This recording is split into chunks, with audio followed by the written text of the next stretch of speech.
we can get this going. We know several of our folks couldn't be with us today, so we're recording so we can send it out. So welcome to GRREC's Docent Instructional Supervisors Network meeting. We just felt like that there's so much joint work that goes on, it makes sense for us to meet together. And we know that all of you are not looking for one more meeting, and when we can jointly work together, it just makes sense. So let us check in with you for a second. We'll go on to the next slide, Christy. So take a second, and on a scale of cat, how are you feeling today? So open up that chat box. Tell us if you're a 1 through 9. How are you feeling? Let us see.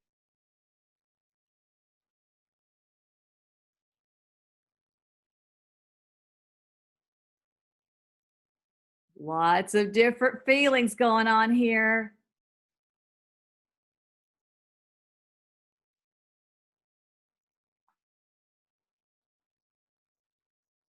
Lots of 6s, 7s, 8s, 2s. Well, look at 6. You know, I'll tell you this, there are some days when I wake up, I feel a little bit like 6, but by this time, by 8:30, I'm okay. So welcome. We're going to go ahead and get started, and Kelly's going to tell you a little bit more about our agenda.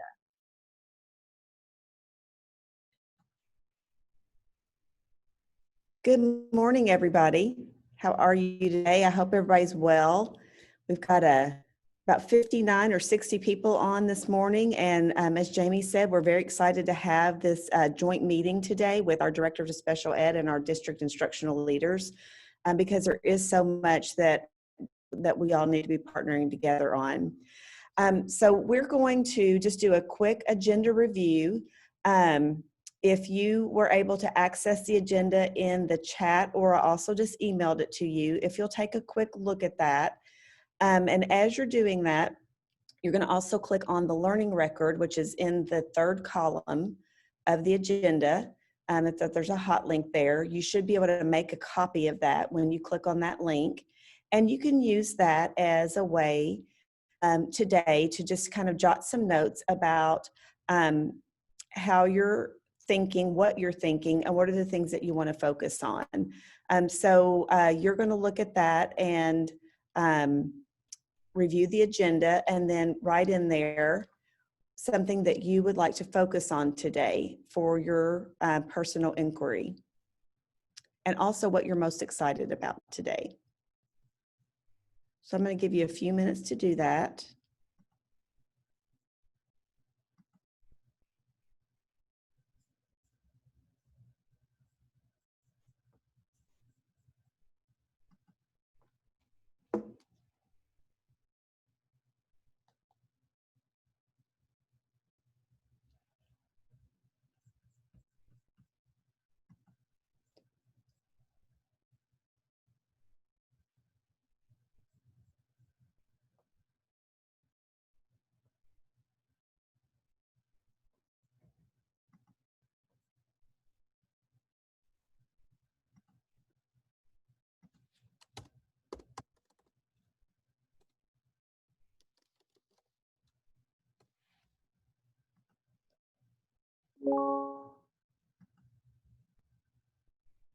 All right, I'm also, we have a couple of people who are having trouble with the Zoom link, so I was sending that again.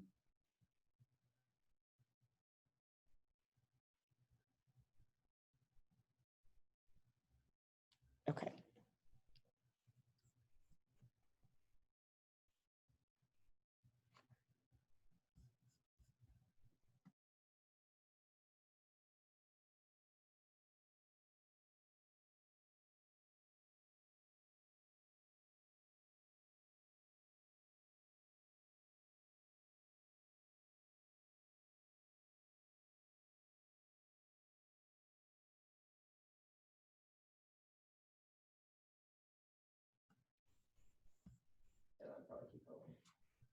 All right.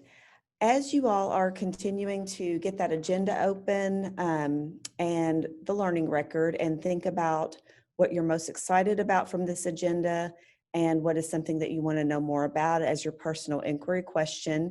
Also wanted to share some community agreements with you today and talk about our outcomes for the day. So you can see the outcomes at the top of the agenda. We are going to have an amazing speaker today with us, my good friend and wonderful scholar, Christy Bryce.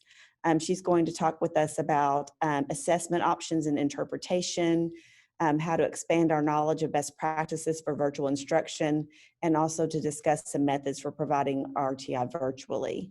And as we go through this session today, our community agreements will be over in the top right-hand corner there.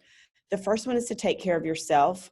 We know that especially during this time, we are juggling multiple things. We're always juggling multiple things, but I think even more so. You may be working from home and you may have your own children who are doing virtual school right now. And if you need to slip away for 5 seconds or 5 minutes and go help them with an assignment, let's always take care of ourselves. I think that's especially important right now. You may get a call and need to remove yourself from the Zoom session for a few minutes. That would be under being fully prepared, fully engaged in taking risk. We want to do that, but we also need to remove ourselves if we need to. That balance between taking care of ourselves and being engaged in our learning. But when you're with us and you are engaged, let's reach out, let's participate in those breakouts, share your thoughts in the chat, and make sure that we're doing our best to use this time well today to learn and bring our best selves to our learning space. And so then at the end of that, we want to be fully present and mindful of others as well. So, I see Jessica Turner put it in the chat. Thank you, Jessica, that she's very interested in learning more about best practices in virtual learning and interventions in a virtual setting. So thanks for that. That's just that little bit of information, Jessica, and everybody keep those chats coming as we're working today. So I'm going to turn things over to Christy Bryce now. Many of you know Christy. If you don't know Christy, you are in for a real treat today. She is an amazing presenter. She has got a wealth of knowledge, and I'm so pleased to have her join us today. So I'm going to mute myself so that we're actually in the same room together. All right, so I am here now. I think you're able to hear me, and Kelly's exactly right. We'll be navigating some of these virtual challenges ourselves today, just as we know teachers and school leaders are doing every day. So we hope that you'll show grace for us today. You'll see on the agenda that you have a link to this presentation, but we'll be going through this together today. And I want to give you a little background about myself in case you don't know me. I was a special education teacher many years ago and a school psychologist, and then kind of meandered through the world of special ed consultation and literacy in the special ed consultation. And then I eventually became director of intervention for Warren County Schools here in Bowling Green, Kentucky for a number of years. And that's really where I was able to grow and learn so much. So very, very blessed for getting to be in Warren County for that many years and learn from the amazing educators there, including our tech people who I have to routinely give a shout out to because they're really the reason I'm even able to lead this training, because they helped to build my tech skills there, which still have a long way to go. So I show this picture to say, please have empathy for me today. Like, this is not a training that I have run like for the past 5 years, because this is new to all of us. And so when Kelly said, Christy, she and Jamie Spagnardi said, we'd love for you to come and help our team look at virtual learning and intervention in virtual learning. I just basically like dug into this literature review, like what is even out there. And so some of the things I'm going to be sharing with you were literally just pushed out in September. So like this month. And so that's how far behind everyone is trying to catch up with, like, what do we know about this, the context that we're having to teach in now, and what are the best practices for that? So I just wanted to say, you know, I was once a little girl, so be nice to me.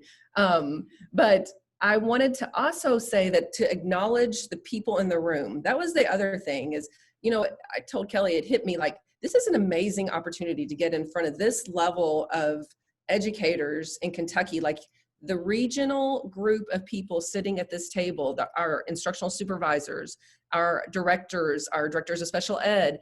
Like, I know the roles that you all serve, and I know how hard you work and how busy you are. So I have worked really hard to try to make this be worthy of your time. What I was able to do that you're now, see, I'm in a new role now with University of Louisville. I actually work on the Kentucky ABRE and Project Link projects through Cybers.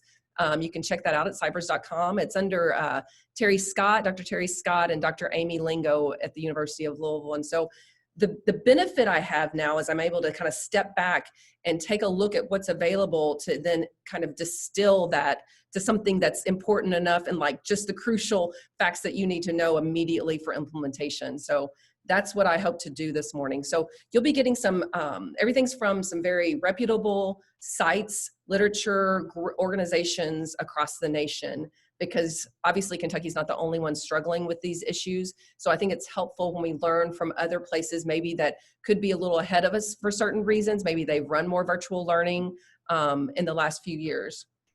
So you'll be getting some big picture best practices, but then I'm also going to be sprinkling in some technology kind of as a model, because I always think when we share information, it's great to do it in a way. I always think like a teacher, right? So, and I think like a special ed teacher, because I really want to break things down to where everyone can get a hold of it. So I'll be sprinkling in some technology and some specific tools that you can immediately implement. That's the goal today.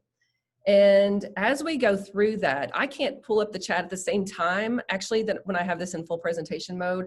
So like my healthy Vanna, or like helpful Vanna, she's healthy too. I'm so thankful we're in the same room, but she will cue me with like chats about contributions that you all are having. So this is like what you put in it is what you'll get out of it. So I hope that you're able to engage, you're able to communicate through the chat. We do have like 50 people here, so we probably won't be opening it up for others to speak, but we're going to be doing a lot of virtual connection and communication through some other platforms, the chat being one of the first. So please, as we go through the morning, if something hits you like, hey, that's a really good thought because this, or here's a connection I made, or this is one way we did it in my district. That's how we will all grow the most. So use that chat feature for us to connect this morning. And I will tell you this, my promise to you is I will absolutely not keep you past 11. In fact, I plan to let you out early. So be with me and be present as much as possible. So I don't know how much you all know about TikTok, but like that's a whole thing that's happening. And I have 2 teenagers, so they kind of keep me up to date on this type of thing. And so I actually have become a TikTok junkie. So I'm not posting or making dances on TikTok. However, I'm like in this whole like funny cat and dog side of TikTok that exists. But there's also this whole teacher section that's grown in TikTok. So our teachers now are even making TikToks for their students. So also teachers are making TikToks about some of their experiences. So I wanted to share just a couple real interesting TikToks with you. So each of these are very brief, but I thought this would, you all would also appreciate these. Bobby, I can help you. You don't have to take it to your mom. I can help you. Don't do that. Don't take it to your mom. She's in the bathroom. Felicia, are you at Chuck E. Cheese? David, mute yourself. Hurry. Hurry up. Miss Johnson, we can't hear you. Don't whoop them yet. Okay, join breakout room number 4. Hey. Nobody's there. They left. Josiah, we see your tongue. You can stop looking at the camera now. Yes. No, you shh. Stop shushing me on the camera. You shh. Casey, are you even in this Zoom class? Shouldn't you be in science right now? Okay, I love that one. Here's another, this one's like so short, so you gotta stick with it from the very beginning, but it just cracks me up because it's so like indicative of the types of issues that we have in schools. Click on the bottle to pick it up. Oh no, you've got acid in your eyes. Quickly go to the red safety station. So that was a virtual lab for science. So, oh no, you have acid in your eyes. So I love some of the funnies that come out of the teacher TikTok world, but then I also want to show one that I think is really representative of our current context.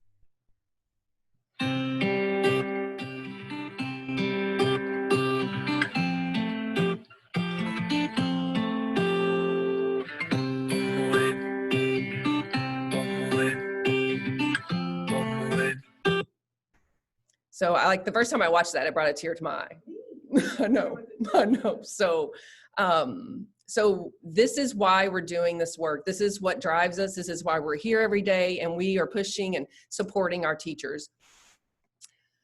So our goals for today are to dig into some assessment and interpretation, curriculum and student gaps, best practices for virtual learning, and best practices for intervention virtually. So I know that there are some serious experts on the call, some out there that are much more capable of leading this training even than I am or any of us here at GRREC. So you all please contribute and give us your insight, because it's not that because I actually am the one talking, am the one that has this all figured out. And I wish I could be in person with you all. It's killing me like not to walk around and connect with you physically. So I really appreciate any engagement that you can provide through the chat throughout the morning. Okay, so I recently listened to this great podcast. It was called Duct Tape by Dee Lanier, and that was a new one for me that I had not been listening to. And he talked about the concept of Saturday Night Live. He said, you know, we've all are very aware of Saturday Night Live and how some skits like are complete bombs, but then some are like surprisingly amazing. And here's the thing, the SNL actors don't get to decide like, we're gonna wait, there's a luxury, we're gonna wait until we're ready to go put this skit out there. They don't get that luxury. Instead, they put it out there because it's 11:30 in New York City on Saturday night. So that means they have to just go. And it's very, the other thing about that is when they go out there, they don't know what to expect because it could be the flop or it could be awesome. They can't tell that. And the variable that matters is what happens with the audience. And so with the audience, everything's dependent on them. How did they connect to that? What was the feeling or what comes from that particular skit? And this is very similar to our current context. You know, right now we're having to push out these lessons that we do not feel confident in. And educators have to just give themselves permission to just run with it. And so that it's very similar to what we often do in actual classrooms, in which we might think we have like the Michael Jordan of lessons, but then it's just a big flop. Like, what just happened? That was a disaster. Or we could be surprised by how well that lesson went. And what's the variable there? It's like the interaction with the students. And so sometimes we don't know, but during this context, we have to just push out these lessons that we don't feel like we've waited long enough to make them great. We don't have all of this technology figured out, and this virtual learning and these multiple concurrent classrooms happening and hybrid schedules and all these factors that we're having to juggle. So it doesn't mean that it's okay to push out crummy lessons, but what it does mean is that we can use our expertise, we can use our experience to deliver imperfect work. That's what's okay. And then when we self-reflect, when we seek feedback, that's how we get better at that. So it's all about continuing to improve. So as Kelly said, on the agenda, you'll see that I'm gonna show you this one more time, kind of walk you through the agenda. So as we scroll down, you'll see it broken into some sections. So we're gonna talk at first about assessment, then get into some general best practices for virtual learning, gonna sprinkle in a little bit of universal design for learning, and then the actual interventions in the virtual setting. So each one of these, anybody who knows me knows that I'm very succinct in what I communicate, because I know you all are very busy people. And so we will not spend a lot of time on any of these. It's more giving you some chunks of important information. And then you have the links on this right-hand side of the agenda. And I don't know if you shared with the group where this agenda came from, this formatting. You may pause that and you tell a little bit about that. Hang on one second. You ready? So this agenda is from the work of Elena Aguilar.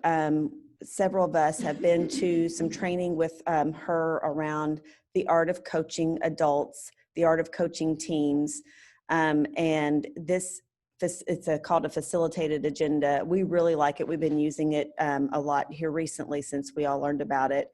One of our staff members, Grace Absher, is a follower of Alina Aguilar, and she had gone to a training last year, and then she came back and brought a lot of information to us. And then we just had a training at GRREC this summer on the art of coaching teams. And this is a great way to really show the purpose and focus of your meeting.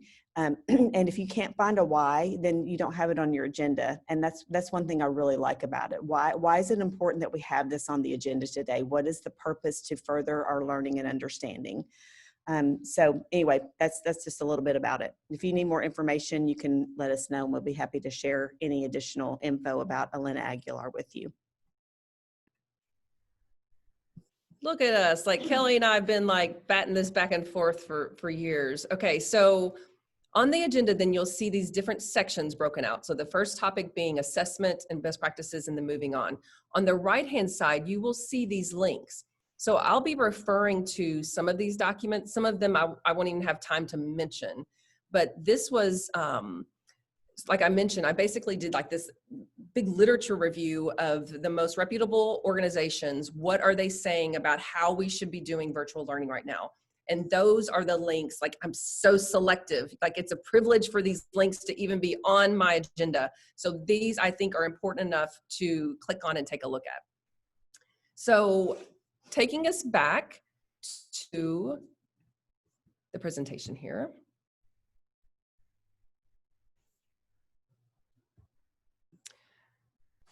Let's first begin with best practices in assessment. You know, we're all also, many of us are also parents or have children in our homes. And so for those of us in that situation, I'm getting to experience this virtual learning through both an educator's eyes and then student parent eyes. And that's really helpful. And so my family members and I were all discussing some of this. And my cousin, she actually lives in another state, started to share the story. And she said, yeah, my daughter came into me the other day and said, hey, Mom, can you help me? Do you know how to do square roots? And so she proceeded to, you know, like, well, you know, and this was a 4th grade student. Well, you know, you do this, and this is how, and you can go watch this video on Khan Academy about it. And then she said, now, why are you doing square roots?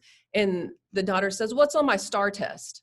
And we're like, so, you know, so on a STAR test, like a map assessment or it was a universal screener for that school district. The child was asking for tips and guidance from the mom.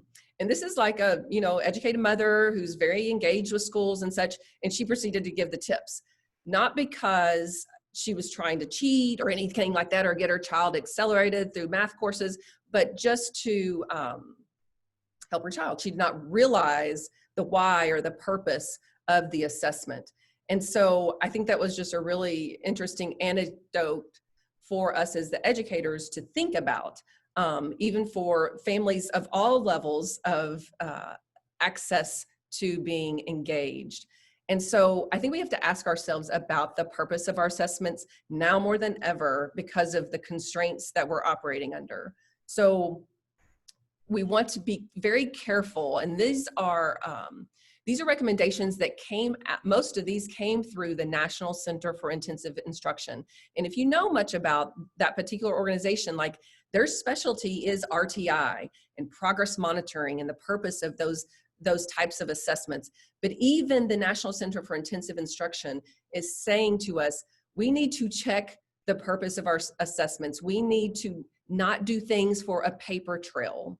So, one of the main reasons is, I'm sure you all are aware, are the questions of validity. So we know that during the norming of the majority of assessments, they were done in person. They were not conducted virtually. So that automatically impacts the national benchmarks and the national norms that we use then to interpret those data. So considering that, and the modifications necessary to accommodate distance-based administration, scores are going to be impacted. And they could be lower, they could be higher for different reasons. So this variation and this error really needs to make us stop and think, should we and when should we, or should there be delays in some assessment measures? Should we even remove some assessment measures? And then what do we do with the information that we yield from those assessment measures? So triangulation of data is going to be key in this scenario. So other sources of data might be things that we've not even considered in the past, such as feedback from family members, such as previous performance data. Some of these things that we've not had to rely on in the past because we had the kids right in front of us and were able to use time to deliver really strong assessments. So we don't want to also assume that the families understand the purpose of the assessments, or that why we give the assessments, but why it's also helpful maybe for them not to assist the child. So like this mother was not aware of the concept of a ceiling, for example, that the computer-based assessments, they fluctuate till they hit this high point that the student can't, actually answer any of those correctly. Like that's a purposeful testing tool that they used, is creating these ceilings. And so families don't have any background in that information. And so I've seen schools, and the recommendation then is to increase our communication with families right now, especially about assessments and instruction. And that can be done through things such as hosting virtual parent meetings, for example. I've seen schools actually put out their 2 to 3 minute types of videos explaining to families like the purpose of their universal screening and why they're choosing to still do the universal screening even while the child's at home, and why you shouldn't help your child during that, and how it's going to get where it's too difficult for them. Things like that families may not understand. Also, some recommendations, and a lot of this came out of even Harvard's pushing out some best practices, and they talked a lot about low stakes or even zero stakes assessment, and how much we can gather just from like the formative assessment data or the responses students can give through even chats, for example, or through some of the assignments or the collaborative work that they do with a teacher or with their peers. But what matters most of all, you'll see this at the bottom bullet, and I'm going to come back to this over and over this morning, this focus on continued high quality evidence-based instruction. That's what it comes down to. Like, we have all of these factors that we can't control. So we have to keep saying, what are the pieces that we can control? And here's the thing. Part of why I was stressing about being with you all today is because I know what important roles you play in your district. So right now we've had all of these operational issues we've had to deal with, like how do we clean? How do we get kids in? How many students are going to be there? What do we do about feeding them? Like kids are going to have to sit in the bleachers. Like all these operational like challenges and barriers has had to be the priority. You people are the one that will bring us back and say, okay, those are really important things, but the reason we're getting kids here, it's about their learning. So you want to keep us coming back. You keep being the voice that brings us back to teaching and learning. And I have to just say this because I'm not sharing a lot of like social emotional learning strategies this morning. And that is actually my gig. That is like what I do and what I'm passionate about. Like I did my doctorate work with Vanderbilt down in Birmingham City Schools on their social emotional learning rollout. Like that's my thing. That's what I love. And that is a huge part of this. But our focus for this morning is going to be on this academic side of that.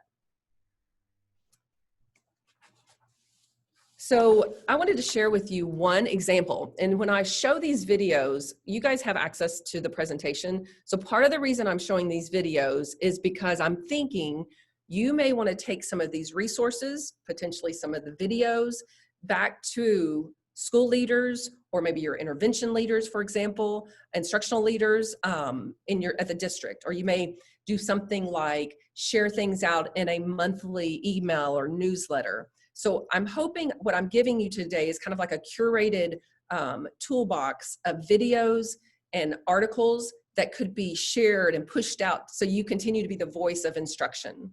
So this first video you'll see is only about 3 minutes long. It is an example of conducting a virtual assessment. What I really liked about this is it feels very real. So on this link, and you'll notice I've made a note to myself and to you that one way to shorten this video and really only get to like the meat of it is by starting at 3 minutes and 45 seconds, going to 6 minutes and 30 seconds. So that's what that means. And it's the second video on this link. So you'll see me go to this. But so this happens to be from National Center on Intensive Intervention as well. So the second video here actually shows a teacher conducting an oral reading fluency screening. So what you're going to miss at the beginning is this is a third grade teacher doing this assessment with one student. And at the beginning, they went into breakout rooms with different adults. And so it's as if they're doing this big massive screening of all of their students. And what did I say? 3:45? Yes.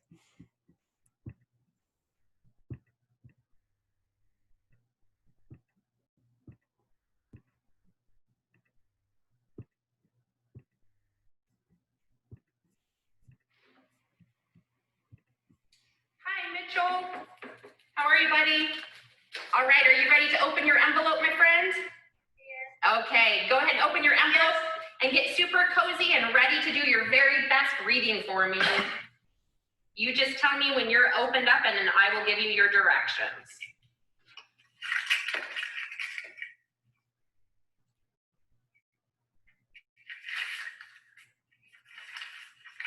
Awesome job. Okay, so this looks just like it does when we read at school, doesn't it, bud? Yep, and I highlighted a word on that page just like we do at school, and that's our end of the year goal, and sometimes we make it there and sometimes we don't, okay? So your job is going to be to do your very best reading for me for just 1 minute. I'll help you if you get stuck on anything, and if you don't have any questions, my timer is ready to go whenever you're ready to start reading. So when you're ready, you can just begin. He's starting. Okay, ready, set, go. Tom was small, he was skinny, and he was the weakest student in first grade. He was always chosen last for sports teams. When he ran, he fell down, and When someone threw a ball to him, he almost always dropped it. Tom hated things so bad at sports. He wished he were there. He loved spring and summer.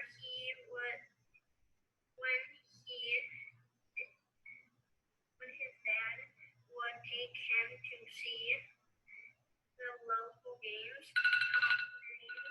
Excellent reading, Mr. Mitchell. Do you know what I've noticed about your reading this year? You have become so much more accurate. We just had 2 words that you kind of got hung up on that I had to help you with, but you corrected yourself on those other ones. I'm really, really proud of you, buddy. Keep reading, okay? So much improvement, Mom. Awesome job. I'm faster too. He's faster. Yeah, he's so much more confident. That's exactly our main goal for 2nd grade, is developing that confidence and that fluency. So exactly what you're doing, Mitchell. Keep up the great work, okay, friend? All right, I'm gonna send a message to the rest of our friends and say we're ready to end our breakout room, and So what I liked about that is you can see how real that is. Like, this is not the conditions we're used to operating under, but this is an example of a 1-minute reading probe that the school has found a workaround to still get with that student and hear a reading. So that could be different types of informal reading assessments, for example, that we could conduct with a student. And so the one way they handle this too is she talks at the beginning about the top secret envelope that he received. And so that was his reading passage that he couldn't open until he was there with her. So also you will find on our agenda this specific vendor guidance. So you will notice, it's actually on the second, how do I know if my tool can be used virtually? So if you use a particular assessment like Ames Web or STAR, iReady, things like that, here they have compiled all of those types of assessment and feedback from those vendors. So they will give you tips on remote administration or factors to consider when interpreting the data, or how you could do it they have videos and things. And so if that's something you're still debating, some of you may have already pushed through the first one. Some of you I know have delayed the first universal screener. So here would be some guidance that you could go to help make a plan for that. So what we're gonna do now, I've talked a lot, and I like to hear from the participants. So we're going to try something, and it's, some of you all may be fluent with this and some of you may not. So I'm gonna explain this just to kind of catch us all up. So there is a tool called a Padlet, and a Padlet is just basically like an online corkboard. So it's just a space that we can all pin things, like our favorite ideas. And so I have Padlets that I've put together for like my favorite social emotional learning tools, things like that. And so what I'd like you to do is you will go and open a new tab in your browser up here and type in exactly what you see here, padlet.com/Christy with a Y. She's put I see that she's added that to the chat. That's very helpful. Christy with a Y _ Bryce /GRREC. And for those of you who maybe are like me, GRREC has 2 R's, not 2 C's. So GRREC. And so you will literally put that, don't put it in a search engine, put it directly in the browser right here at the top. When you go to that, you will then see, it will look like this. So then you may post, someone has actually already gotten started. You can select the pink dot at the bottom right here and add a post. What I'd like you to add is share creative solutions. Since we can't open up the audio for everybody to start sharing out, it'll just get so messy. On the Padlet, share creative solutions and important reflections that you're having for assessing students virtually. So if you've done anything in your district, you thought, you know, that actually worked pretty well, please add that, because that's really how we'll learn. Like, this is our professional learning community that we can learn from one another. So take a few minutes and add your creative solutions and important reflections for assessing students virtually on the Padlet. The Padlet link is in the chat box, or you can type it in by looking at this.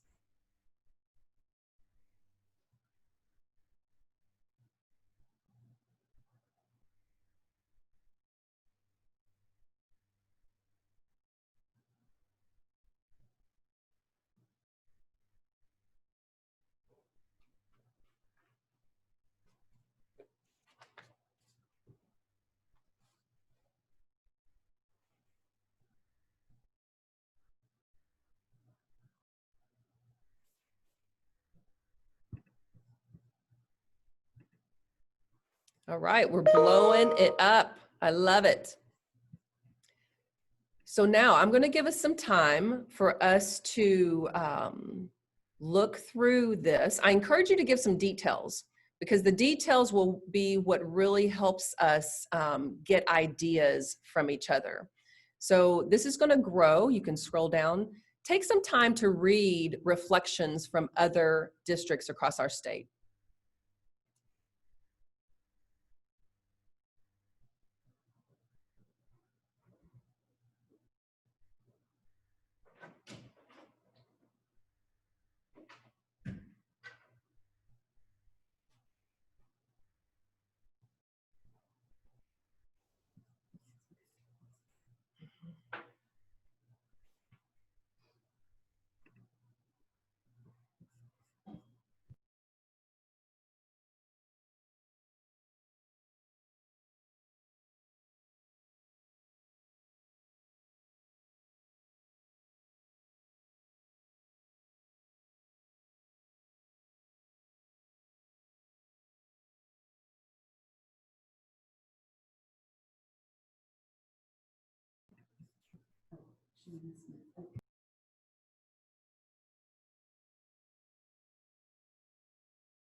Man, you got to read fast. You guys are blowing it up. I love it. Which this will remain here. So even after we meet, if you wanted to go back and like take some time, or as we continue moving, this will Padlet will still be available for you to review. And someone made a comment on here that about the video we just watched, the oral reading fluency probe, and how some of the other pieces that were important. And that's another reason why I select that video, because you could see that was an effective teacher conducting that. So they were doing things like telling the goal, the purpose of that assessment, providing positive feedback, but then getting the immediate reinforcement from the family. Like that's the kind of stuff that we've been wanting. So like sometimes I wonder if this is going to be an impetus to improve teaching and learning. So I'm so impressed, and like I think it's fascinating how diverse actually our districts are. I'm getting to learn that now, going to multiple districts in my new role, and all of the different tools people are using.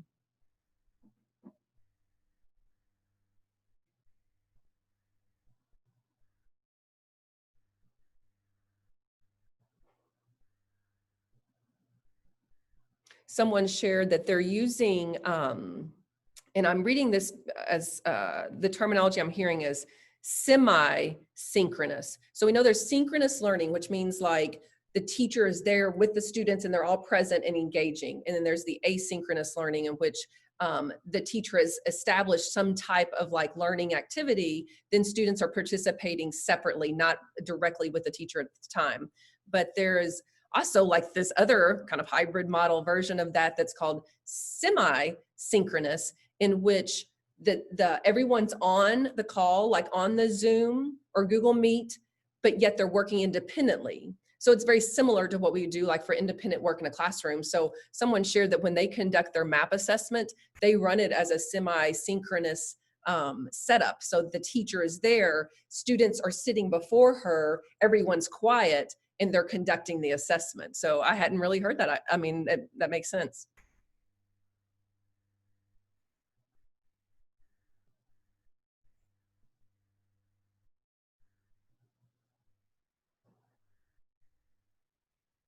So I'm just reading some great ideas. I encourage you are, and using Pear Deck, rubrics, Freckle, Flipgrid. So lots of cool technology tools that people are incorporating and getting creative with their assessments. So like, way to go, Kentucky. Yes.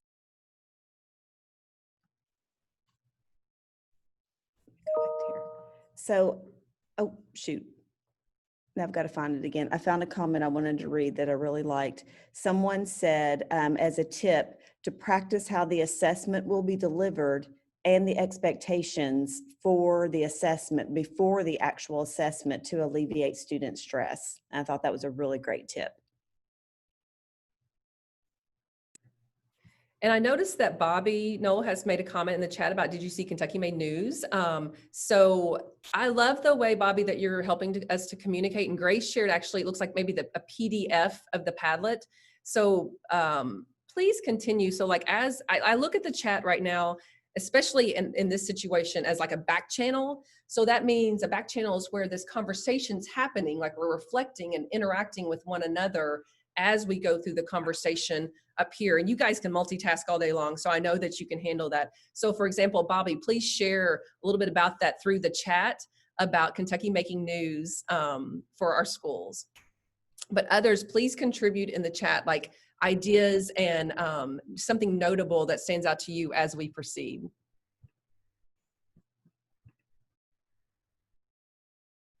So that's one sprinkling of like a technology tool that can be used to improve teaching and learning right now. And so I think it's very helpful when us as administrators build our own toolbox so that we are modeling and demonstrating our efforts to be flexible as well, just as we're asking of our teachers.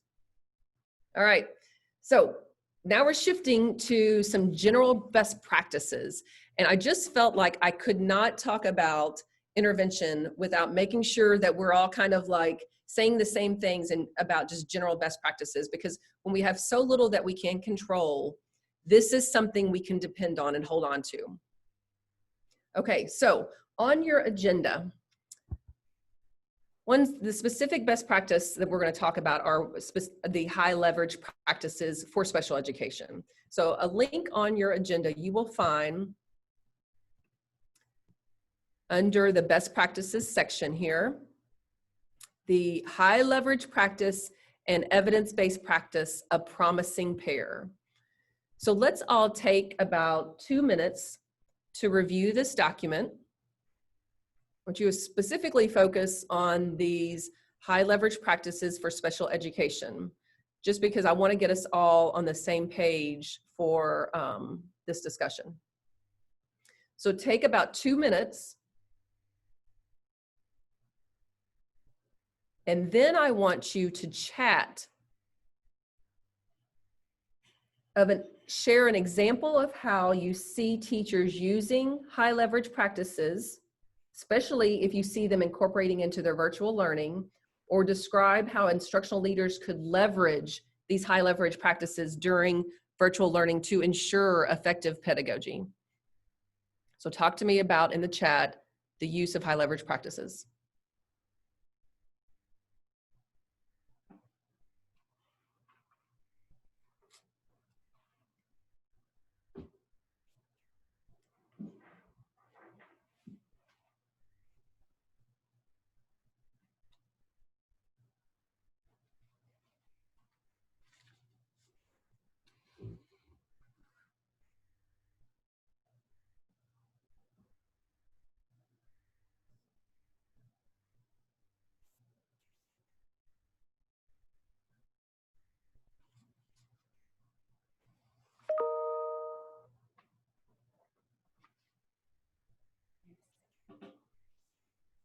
How many? Tell me what you know about high leverage practices, or how you share this with your teachers, how you see teachers utilizing these tools, these strategies in the chat box. And as a special education teacher, I'm skilled in wait time.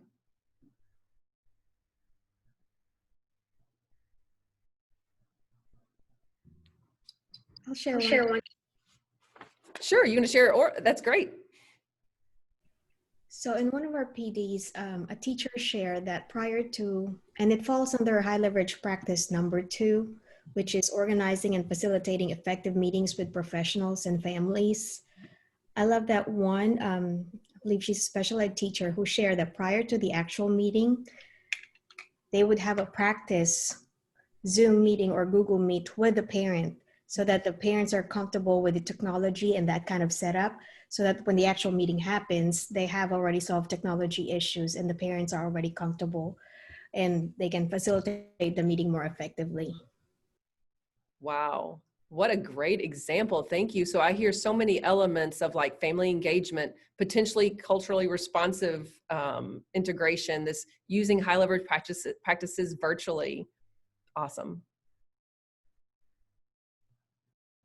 So as directors of special ed, which I know we have many in this Zoom, are your teachers familiar with these? Is this something that you frame your conversations around? Like I can see like this just being part of your language. Would you like to share? I would love for you to. Sorry, I got so excited that I forgot to ask Christy to mute first. We're in the same room together. I was just going to say several of our directors are sharing in the chat. They have been doing things from monthly review of those HLPs with their staff to weekly. Randy Belcher started something in Monroe County at least last year. I don't know if it was before that or not. Randy could say in the chat if it was prior to last year. Sharing those practices with her teachers, and they dig into the practices at least monthly. And then she asked them to do a reflection of some sort to tell her how they're using that practice. So they review a practice and then they talk about in reflection how they're using the practice. Katie Ralston says that high leverage practices need to continue to be a focus in PLCs, and teacher capacity needs to be a focus around this for virtual and blended learning.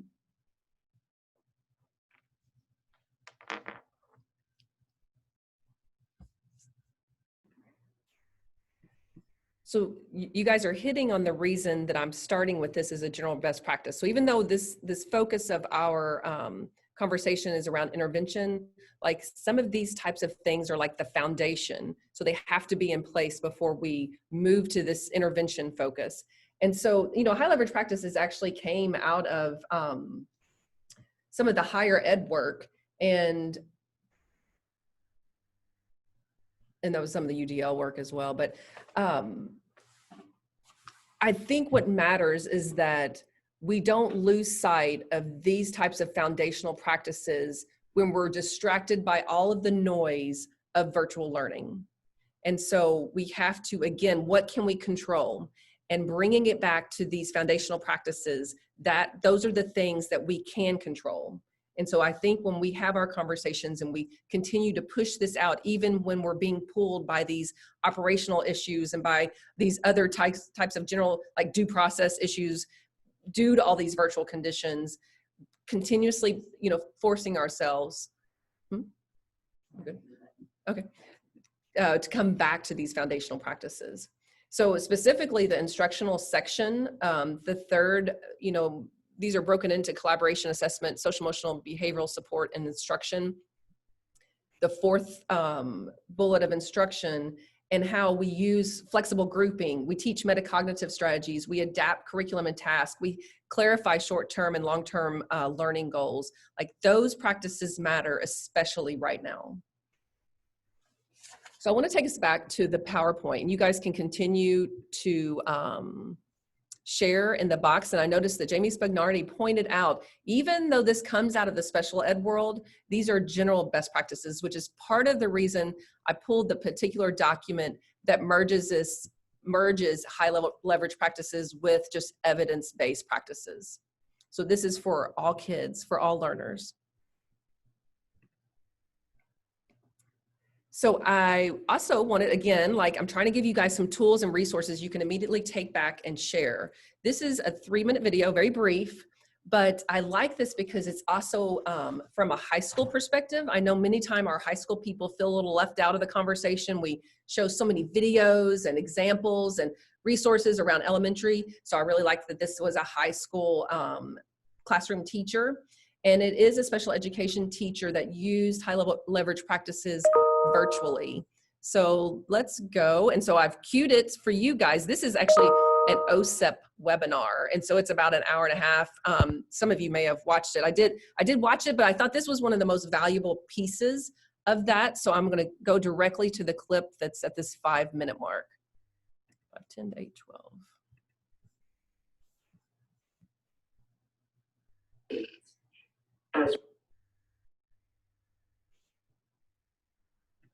Let's listen to Sean discuss and then see an example of him implementing these critical practices. Hi, my name is Sean McDonald, and I taught at a high school teaching inclusive classrooms with kids with special needs, including English language learners as well as students with learning disabilities. When we first went online because of COVID, we didn't know what to do. We were very uncertain about what the future would hold, and we were very uncertain about how our practices would transfer from the in-person classroom setting to the online setting. I wanted my instruction to really stay relevant and quality, so being able to use HLPs was huge, because I was still able to provide vocab instruction and text comprehension strategies that I would have done in the classroom, but now it's flexible enough to do in the online class. In the following clip, you'll see me teach, explain, and model one of our strategies called the Are You Asking strategy. It was a cognitive strategy, and that we did it through explicit instruction. My hope was that we would be able to replicate what would be in the classroom online. So Megan, let's go to the second step. So obviously you look at image, okay? Using the visual tool on our screen, what did you stand for again? Underline Underline the what? the choice made. Underline the choice that Deontay is making. Good. So I will now locate the choice made, and I can do this best by quickly scanning the paragraph for action verbs. Okay. Action verbs like decide, choose, making a decision. So anytime the character is using those actions, that's where I can best find where he's going to make the choice. Okay. So I need to find those action verbs. Another hint is, will Deontay's choice likely be at the beginning of the story or more at the end of the story, do you think? At the end. At the end, exactly. So I'm going to start from the bottom and then move my way up. Okay, so I'm going to start scanning. And look, I found the action verb chooses. So he chooses to stay after school to get extra help for science. Can we go ahead and underline that sentence as the choice being made? Yeah. Absolutely. Excellent. So I'm going to go ahead and underline that. All right. Now let's go to the third and final step. In addition to explicit instruction and cognitive strategies, I also had incorporated opportunities to respond, as well as checks for understanding that help my student actively engage. This was in an individual setting. In whole group settings, though, I oftentimes would use the chat box, the Zoom thumbs up, and other mechanisms of technology to allow students to stay engaged. Initially, the task of teaching online to students with various needs was a bit daunting to us, and not me and other teachers. However, fortunately, HLPs gave a really good structure that I was able to pull from of great practices that allowed me to push my students forward, even in the face of adversity.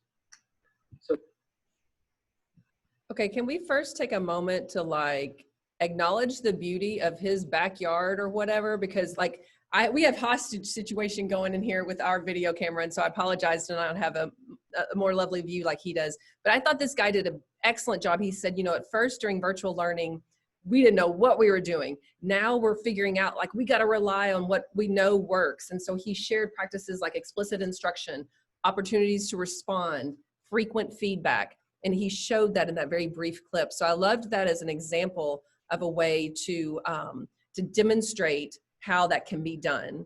And then he also commented on the fact that he was with just one student, but how he did that with a small group of students as well. So Kelly mentioned that there were some things about added to the chat. So I'm going to let Kelly speak to that because I know that we're readily available. I get too excited there. I did again. I need to learn to slow down. I just wanted to mention a couple of comments that two people had made, Jessica Turner and Michelle Walden. Both were talking in the chat about how they have been stressing with teachers that just because we're on virtual, that doesn't mean we have to do completely different instruction, that best practice is best practice, good instruction is good instruction. And what we have to do, and what we're all still learning to do, and we all recognize that, is just to figure out how to provide that in a virtual setting. But it's not like we have to completely abandon all of our really core, great instructional practices. So I just wanted to note that because that is absolutely so true. So thank you all both for those comments. Kelly, something else that Christy said that tags onto that is she mentioned about the families, how we've been really wanting families to understand more about our purpose and all of those pieces. And now this is our opportunity. So I loved it when she said that, because so many times I've thought about that. I thought we wanted family engagement, and you know what? We have more of it now than we've ever had.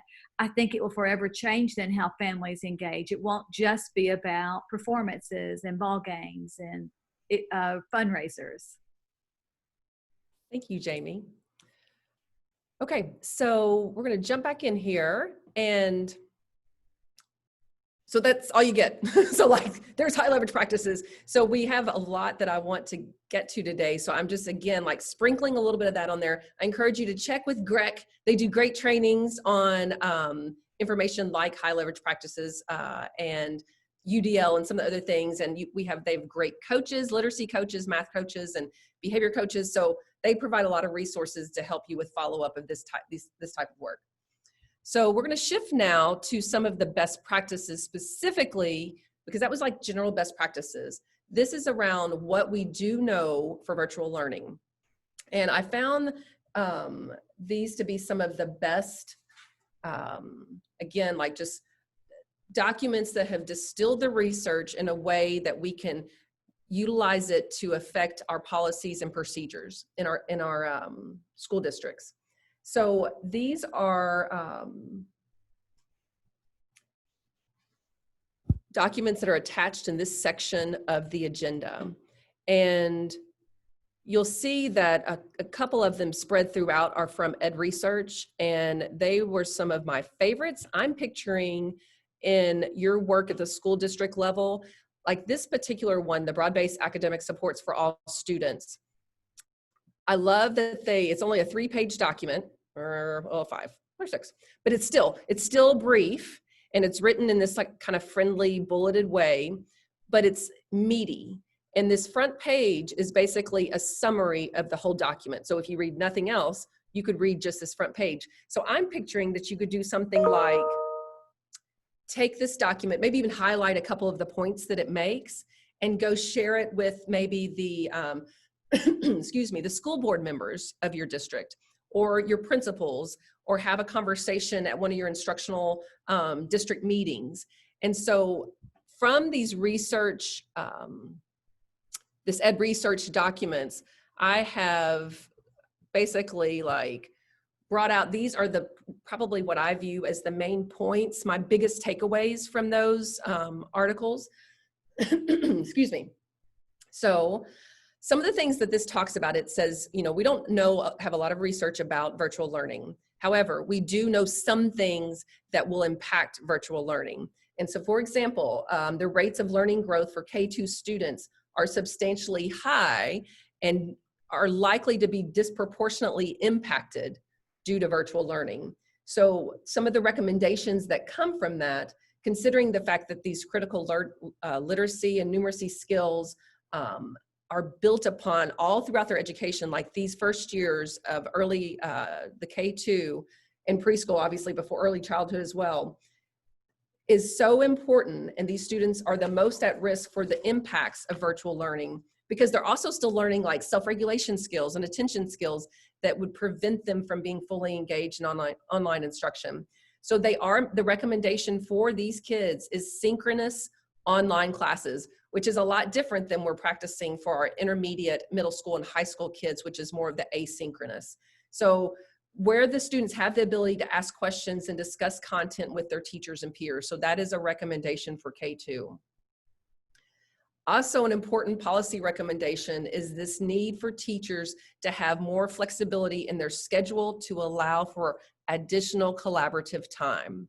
So I guess I want to just caution districts that districts are making hard decisions that have pros and cons to them, right? There's no right answer, but something that has to be weighed into this is giving teachers time for planning and to collaborate together. So we're asking them to build these new like methods of teaching, flipped classroom, where maybe they've never even done a flipped classroom before. Some teachers I've worked with recently who've not had their own school device and haven't used Google Classroom. So even undertaking Google Classroom and making that effective and purposeful and built in a way that's easiest for students to learn from takes time, and they need opportunities to learn from each other.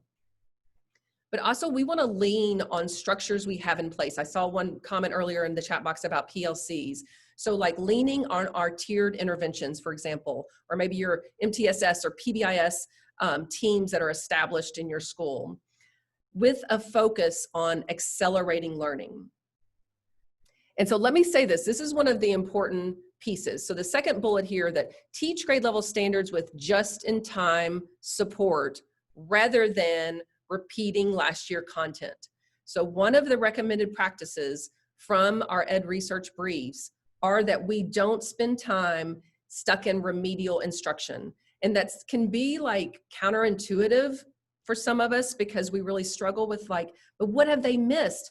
And so, you know, they found that many kids have missed instruction, obviously, but the majority of kids can hang with grade level content with just-in-time support. Now, we know that some kids will need more intensive intervention, but we want to support the students to move into new content. Also, avoiding interventions that supplant regular instruction.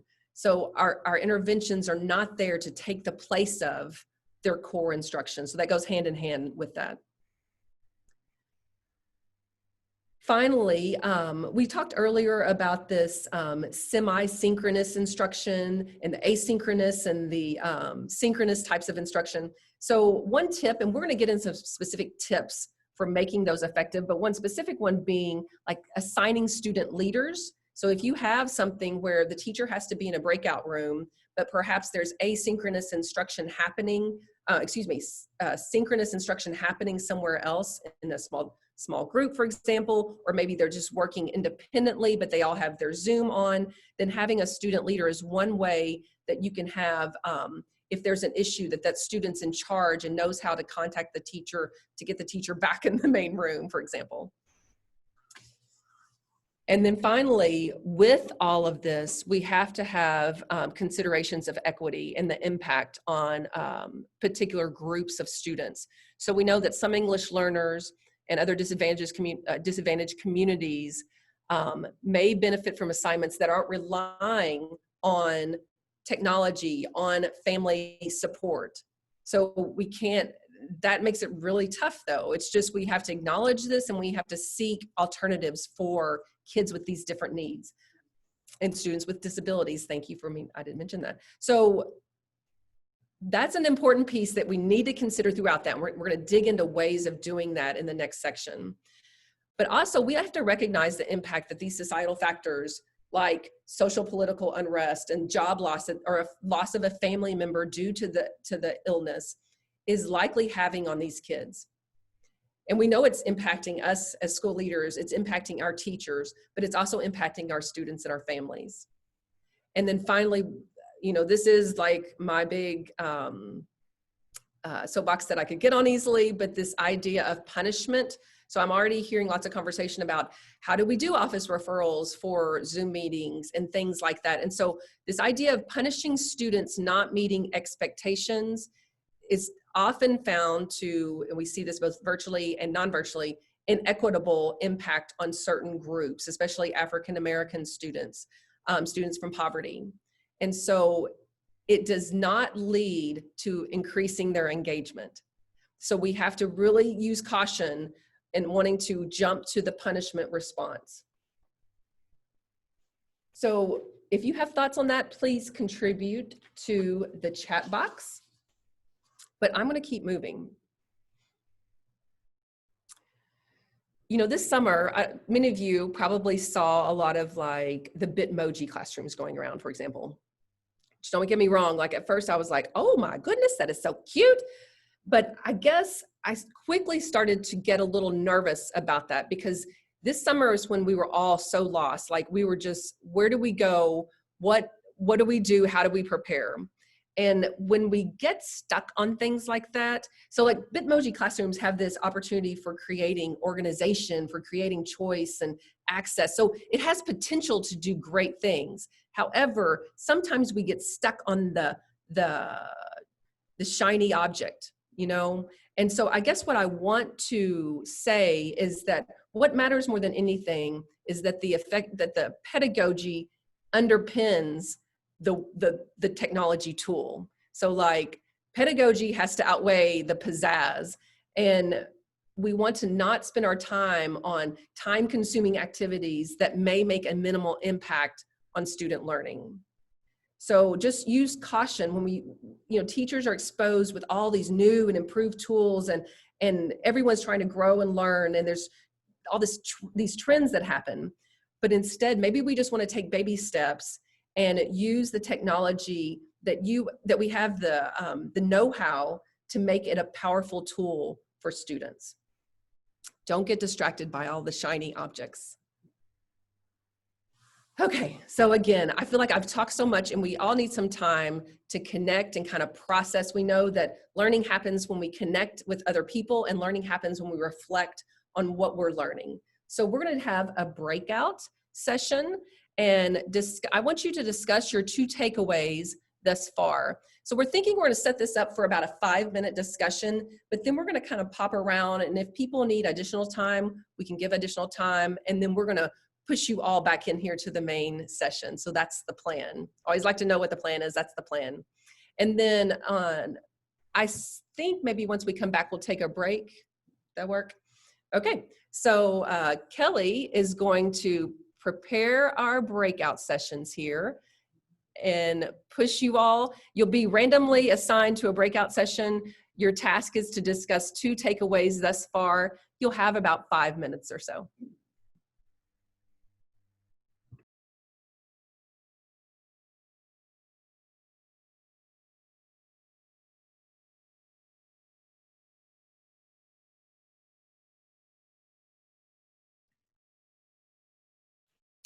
Hi, Jamie. how are you? It's so good to see you. Thank you. Sandy Dick. Yes, I remember you, Sandy. Oh, good. Some more folks are coming in. Takes a second for us to get in the breakout rooms. It does. How are you doing? Hanging in there. Oh, it's a year. It's a year. It's been a month. It's been a year, Jamie. I know. She's a very good presenter, isn't she? She is. She's high energy. She's got a lot of content, and I love that agenda because I'm going to go back in on that agenda and look at some of those sites myself. Me too. I can't do it while we do this, but I will tell you as I listen, I'm glad I'm not in the classroom trying to do this now. Mm-hmm. I think this would be much harder than being with the students. Oh, absolutely. I agree 100%. So I feel for the teachers, even though they're not online as much as they are in a classroom, a lot of times the prep to this would have to be very difficult. Absolutely. Yeah, I guess we can just go ahead and talk about that then.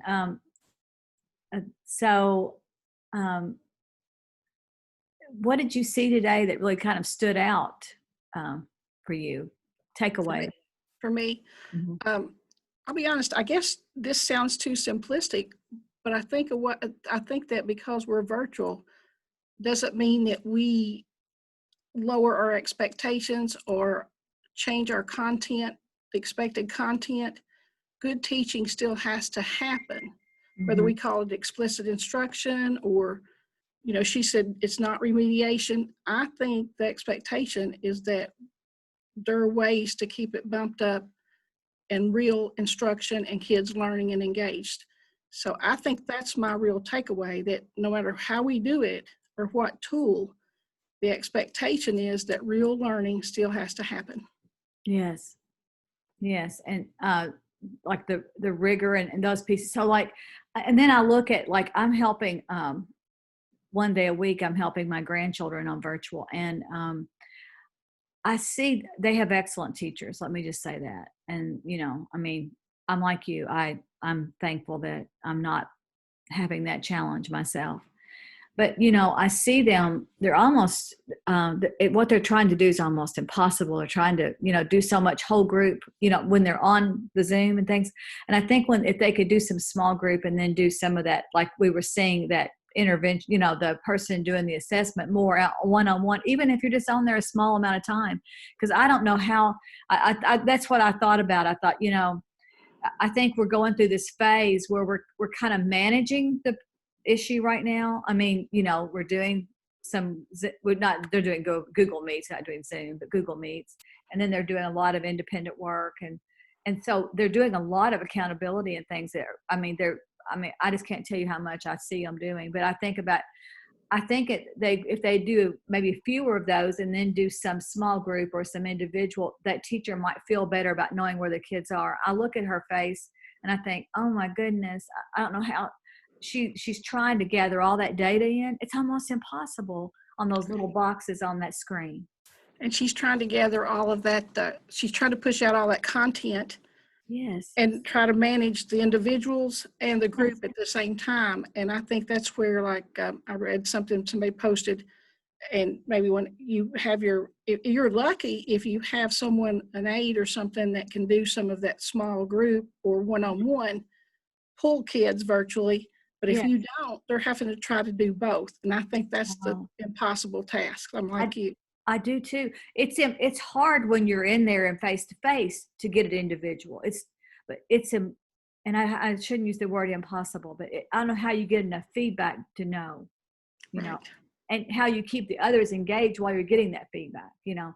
So I kind of think that's where we are as a point in time, and I think teachers will figure this out. I mean, I have faith in teachers. There's nobody that loves the heart of learning and kids like a teacher, but it is a struggle. I do agree. I think that I've seen a lot of growth in teachers because once they've been given the challenge, we use Google, the Google Classroom, Google Meet and everything. And they've had a lot of training, but they've even gone beyond many, you know, some of them, but many of them have gone beyond the training they've been given to try to make it better. Yes. So that they can actually surpass what, you know, they've dug into it and they've shared. So when you give teachers a challenge, people think it's over at 2:30 of the afternoon. Oh.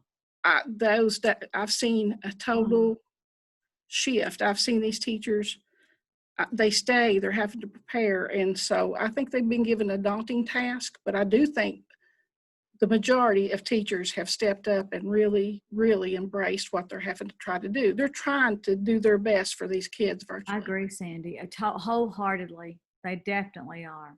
Well, I think they're calling us back now. So it was good to talk to you. You too, Jamie. I hope we didn't exclude is it Steve Colley? Yes, maybe, you know, he might be called away on a phone call or something. Sometimes that happens. No, ma'am, I'm here, and I'm trying to just take all this in. This is okay. I've been in this job like 3 months, so. Oh, okay. Yeah, so I'm just trying to absorb all this. Oh, Steve, I tell you, it's a job after 30 years to absorb it all. So 26 for me, and I'm still learning, Steve, every day. Absolutely. It's a challenge. Yes. Any help we can give you anytime. Thank you. Absolutely. Good to see you, Jamie. You too. Bye-bye. Bye. We probably need a break. So we're going to take a 10-minute break and get started promptly back at 10 a.m. So go do your phone calls and take care of yourself, and we'll see you at 10 a.m.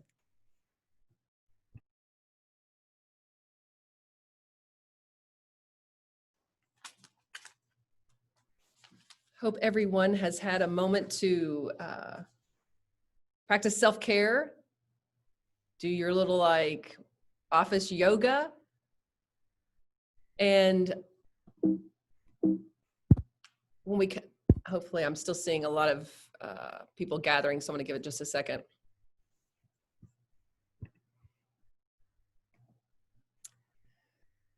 Because now this is like, I guess I just want to say this is one of the most important slides of the conversation today.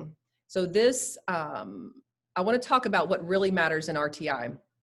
I read a book a number of years ago that has guided my philosophy for significantly changed it over time about what really matters in RTI. And it was Dick Allington's book, What Really Matters with Response to Intervention. And he talks about that this 30 minutes of reading RTI that kids get in school. And, you know, we spend, like, I'll go to these meetings and it'll be full day meetings with regular teachers rotating through, and all of these resources around the speech language, a special ed teacher, a school psych, like all these people around this talking about moving the student, tier 2, tier 3, tier 2, tier 3, all of this conversation. And it's about these 30 minutes that happen sometimes once a day, sometimes 3 times a week, things like that. But what really matters is the other 6.5 hours of a student's day. And that really changed the work that I do as director of intervention, because instead of focusing so much of our effort and our resources on this 30 minutes a day, which sometimes gets down to 20 by the time we transition and we get kids settled and figure out who's there and things like that, what really matters is the other 6.5 hours of the day. So anytime someone asks me to speak about intervention, I can't just focus on the 30 minutes. So you guys may have come in today like, all right, what are we going to do in those 30 minutes? But I want you to leave here with a lot deeper and broader perspective than that. It's all about how to help all of our students access grade level standards and rigorous curricula. So one way to structure that work is with the use of universal design for learning. And that could be like a whole day training in itself. And so I'm curious, let's think about this from a 1 to 5. I want to know a little bit more about where you guys are with universal design for learning. So in the chat box, put a 5 if like, hey, Christy, I can just jump in and co-host and be a trainer on universal design for learning is a 5. 1 is, I've heard of this UDL thing, but I still have a lot more to learn. So 1 to 5 in the chat box. And let me see where you guys are. No judgment. This is a judgment-free zone. Safe space. Mm-hmm. Okay, cool, great. So people are at least aware of UDL. And I don't get to go deeply into this, but like for a lot of you, it's probably something we used to think of, or it's similar in nature to differentiation. But I think some would argue that UDL is more proactive and looks into how all students can access the curricula. So, I think of it, I always think of these visual like metaphors for intervention. And, I imagine like a classroom learning space to be something like this. So there's like this really tall building that all of our students need to climb. And some kids just need like the basic, the proper support, the connections so they can be successful. But we know some of our kids need significantly more scaffolding but they have the potential to reach incredible heights. And then some kids, they just like basically take off and go without us. And so this is one of the reasons it's really hard to be a regular class teacher, because you have all of these kids in your classroom. Oh, not to mention you have to be like experts now in safety with COVID and like peanut allergies and like all these extra PSPs and all these documents. So our regular class teachers have all of this pressure around them. But what matters is that we keep the building high and we keep the expectations high, but we keep the high supports for the kids that need it. And so I want everyone to leave here with high expectations plus high supports. And I say that because, one of the cool parts of my job in the last few years has been that I get to go to different schools, different districts, and see these things in place. And so sometimes what I see happen is that a school will have extremely high expectations for kids, but not really provide the supports for some kids, the scaffolding they need to access the high expectations. But then I've also seen the opposite, in which is a school that's so loving with all of these high supports to give kids everything they need, but yet they kind of lack, or their buildings aren't as tall, their expectations aren't as high. And so we have to keep challenging ourselves to both keep high expectations, but also have the high supports. But UDL is one way for us to do that. And again, I'm not going to spend the day training on UDL. It actually came out of the Higher Education Opportunity Act of 2008. It's all about a scientifically valid framework for guiding our practice. And it originally was for students with special needs to access general curriculum. However, we've learned that it's now better understood as just a general education initiative. It's like proactively evaluating the classroom instruction and environment so that we can figure out ways to provide access. So UDL was built around neuroscience and how our brains are designed to, they have like a recognition network, and that deals with all the incoming stimuli, the what. So we have to provide multiple means of representation or of acquiring the knowledge. Our brain also has this strategic network that looks at the how, like how we process information and how we process based on our experiences and our knowledge, our background knowledge. So that's why we have to provide multiple means of expression or ways of showing, demonstrating our knowledge. So those of you with differentiation training and background, you do see a lot of overlaps here, right? And then the affective network, which regulates students' attitudes and feelings about the information that's coming to them. So we have to find alternative ways of engaging students. So this is why students want to learn. So now that we have access to computers and technology, there's so many available instructional options. And like things like enlarging text and simplifying and summarizing, highlighting, vocabulary support, text readers, text-to-speech software, dictation apps, things like that. So we have so many opportunities now, especially that we're virtual. I feel like it's valuable enough to take 5 minutes of our time together to watch just the first section of this TEDx talk. One reason is because I think it's very moving and motivating. The second reason is because I think you might want to show this video to people in your district. So that's why I wanted to also provide this resource to you. So we're only going to watch the first 5 minutes of this talk, but then it goes into a lot more detail after that. But I just want to take enough time to introduce you to that.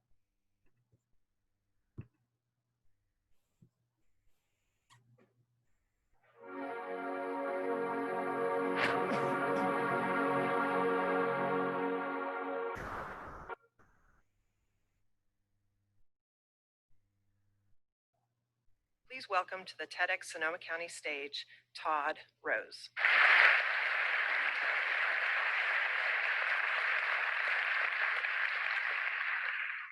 It's 1952, and the Air Force has a problem.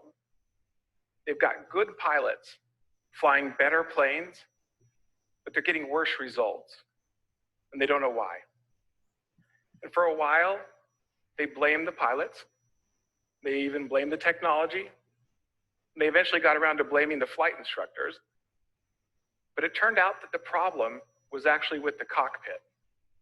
Let me explain. Imagine you're a fighter pilot.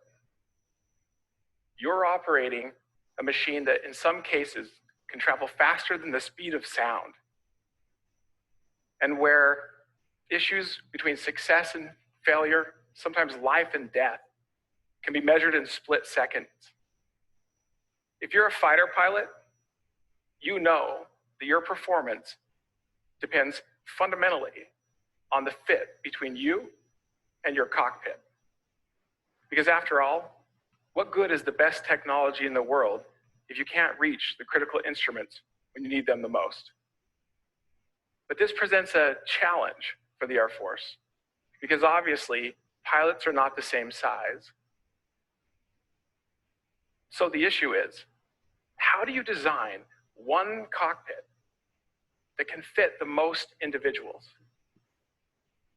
For a long time, it was assumed that you could do this by designing for the average pilot. That almost seems intuitively right.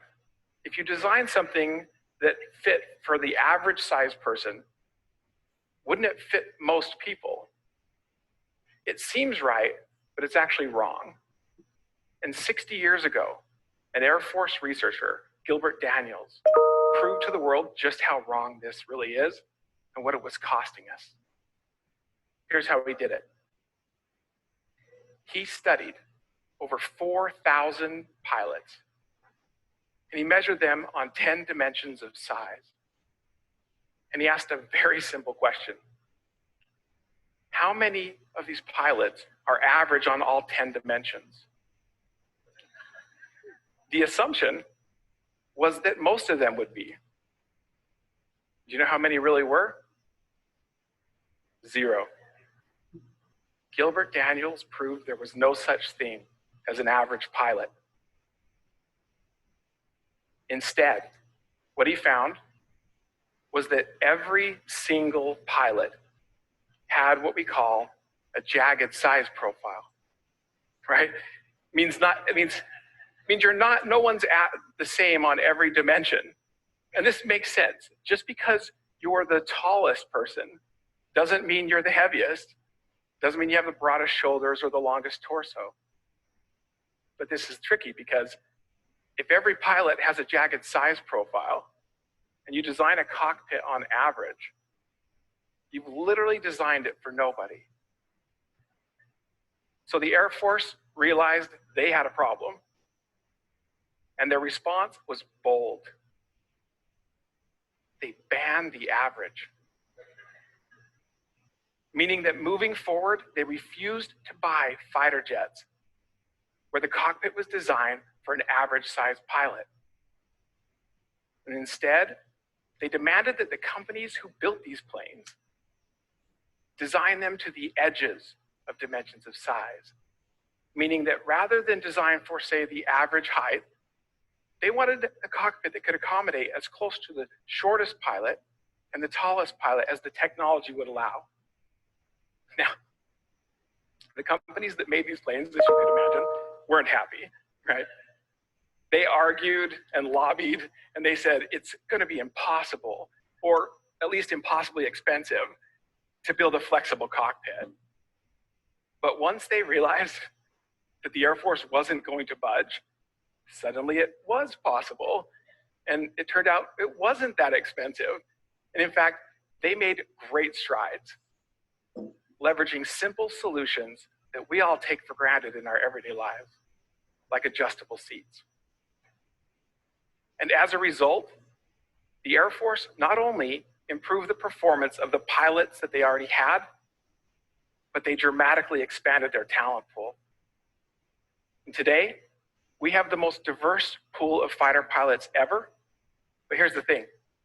Many of our top pilots would have never fit in a cockpit designed on average. So most of us have never sat in the cockpit of a $150 million fighter jet, right? But we've all sat in the classroom. And I would argue,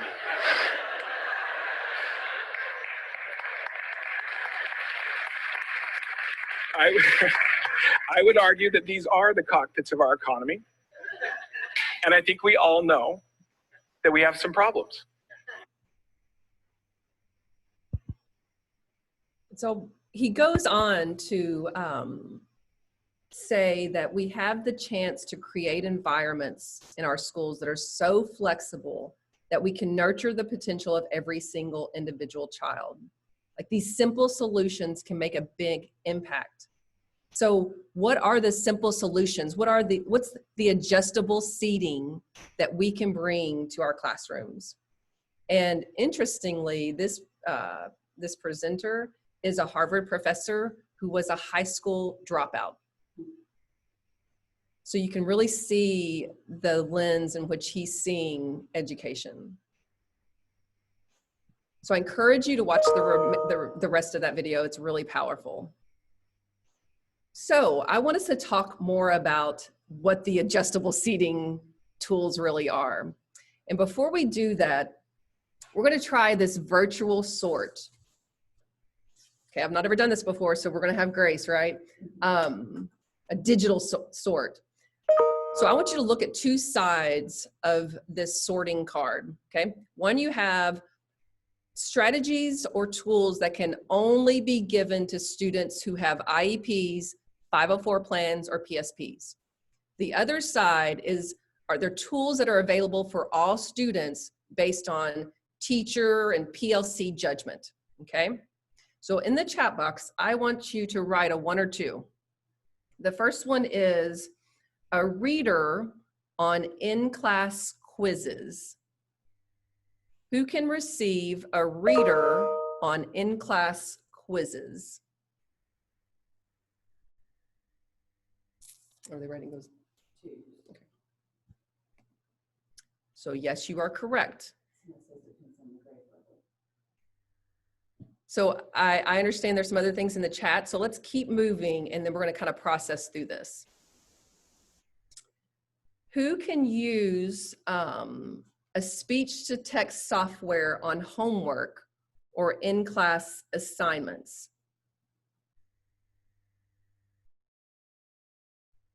Who can use a speech-to-text software on homework or in-class assignments? Who can receive a reader and a scribe on GRREC?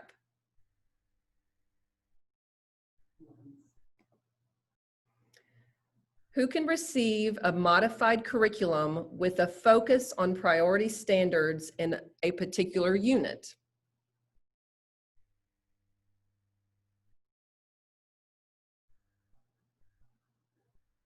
Have responses? People had to think on that one, it sounds like. Who can receive a reader or scribe on ACT? A little easier. Whoops, I put that in the wrong place. And the last one, choice on how to demonstrate knowledge in class. The last one being providing guided notes to a student. Who can receive guided notes for in-class?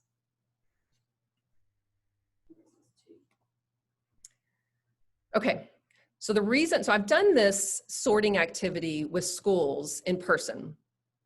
And I do this with teachers mainly because I'm finding that teachers don't feel like they have permission. Some teachers feel like they don't have permission to make some of these decisions. Now, obviously the recommendation is high expectations and like all kids, you know, performing those high expectations. But we know that some kids need that support and need that scaffolding. Now, legally, you have to have these, you know, these plans, the IEPs, the 504s, the PSPs, to receive some of these types of modifications or accommodations on GRREC, on ACT. But so let me give you the reason I'm telling you this, I'm trying this out with you. When I first was a school psych many years ago, I would go sit in these meetings. And I'd sit there with the regular class teacher and the family, and I would say things like, okay, based on all of these data, you know, my recommendation is the student does not meet criteria for having a disability. Okay, so what does that mean? And you know, I really struggled with that because I'm saying, good luck. You know, I'm providing no guidance or like ideas on, regardless of whether or not you meet these numbers, what you need in class. And this is what really matters. And so I find that teachers struggle with feeling like they have permission to do this. You know, UDL guidance, CAS will tell us that it's important to remove unnecessary barriers. So for example, like with our assessments, remove unnecessary barriers that do not tie to the targeted skill. You know, for some kids, the science test is first and foremost a reading test. Well, for all kids, but it impacts some kids more. So what matters is that we collaborate with colleagues, we analyze formative and assessment data, we discuss outcomes, we examine our challenges, and then we make these decisions. Every day, teachers make decisions about what the instruction will look like. So there are times when we need to provide these extra supports to students that don't necessarily have IEPs, 504 plans. So that is what pushed me into the intervention world. I'm like, gosh, regardless of whether or not the child qualifies, what matters is their access to rigorous learning. So how exactly should we provide these interventions?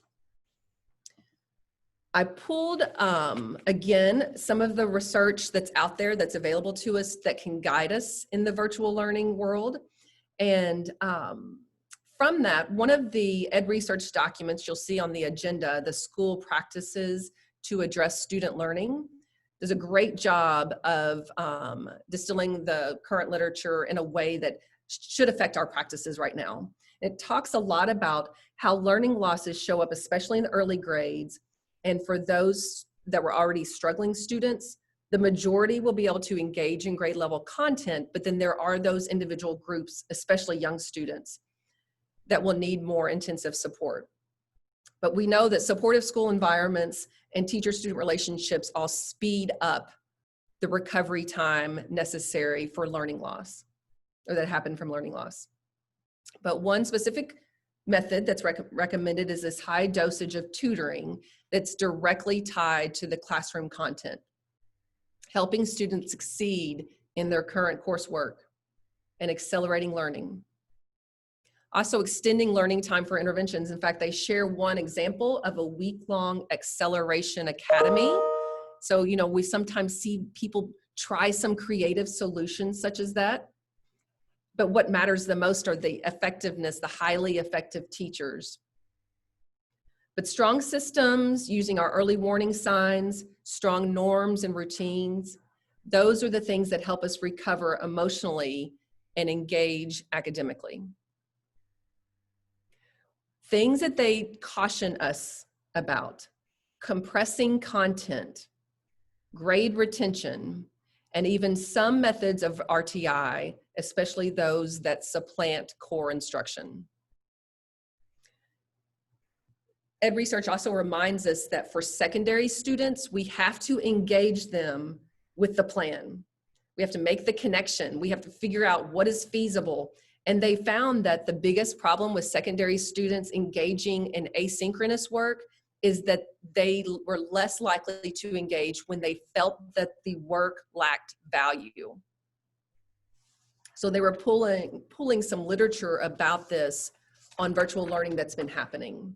In fact, one study done in California during the spring found that students from disadvantaged backgrounds, students of color, were the least likely to participate in asynchronous learning, even when they had access to technology. And so there was a lot of question of the connections with the school and the view of how valuable the work was to them. Okay, hang on, I'll get you on. So the questions from Jennifer Francis from Davis County: how do you make it tutoring and not homework help, or does that matter? So Jana Beth is asking about high dosage tutoring. How can we keep that from being homework help? Because that's exactly, when we say tied to classroom content, we can sometimes turn it into that. So we know one of the most effective ways is front loading our intervention. So when we pre-teach and we build some background information for individual students that we know that are most at risk prior to the instruction, they're able to go with us better during the instruction. So to me, one of the best ways to do that is through front loading. Great question, Jenna Beth, and hello.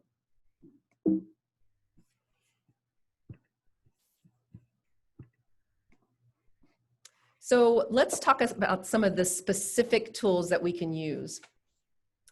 And to embrace our blended learning models, especially for those who are running things like concurrent instruction with both in-person students and online at the same time. I mean, like that's just crazy for some of the things our teachers are figuring out ways to do. And so they are up for the challenge. But one tool that can help that happen is through station teaching. And also this is, again, a potential impetus for increasing our co-teaching models. And so I'm not going to dig into all the models like parallel teaching and team teaching and so on, but I'm going to give you a little bit of information about station teaching and some specific tools that teachers can use. So this comes from Catlin Tucker. I don't know if many of you follow her on Twitter. Love some Catlin Tucker. She does a great job of blogging about blended learning, virtual learning, UDL, and giving really specific strategies for teachers. So you can see this model that I put up here. It's actually kind of a conceptual model of what concurrent teaching would be, where I have, in a station teaching model, I have a group of students here with the teacher. I have a small group, probably of online, doing some type of virtual, it could even be like your Lexia or your Dreambox or things like that, or even on Google Classroom with an assignment, a HyperDoc, for example. And then you may have some type of independent practice happening here. At the same time, you have this crew over here at their house, she like my little houses, at their house participating in the learning. So how do we do this? But even without this model, station teaching can be a powerful way for us to use some of these strategies and provide the support for these learners. And the benefits of a model like this is of station teaching is how you create smaller learning communities in your classroom. You can then, as a teacher, work with small groups. It balances the offline and online work because we know we don't want any, like you guys have probably, like me, spent all day long on virtual meetings, and that is like exhausting. So this breaks that up as well, that they're not virtually engaged all day. You have, here are some other tips, like have your may do activities. And instead of, with the conditions that we're in, instead of students physically rotating in a classroom, now the learning activity rotates. And so when you use tools like a timer, for example, even for those students that are online, if they're participating in the classroom, which helps them connect to the classroom, everyone operates under that same timer. So you host both offline teacher-led for the in-class groups and online teacher-led for the online groups, and do things like record video directions for the stations to reduce your questions. Create a pathway for online students to ask questions, and then assigning student leaders. Those are some of the tools that you can, I encourage you to check out on the links on that section of the agenda, especially those from Catlin Tucker. And that is how she pronounces her name. I've specifically heard that, so. Yes, please.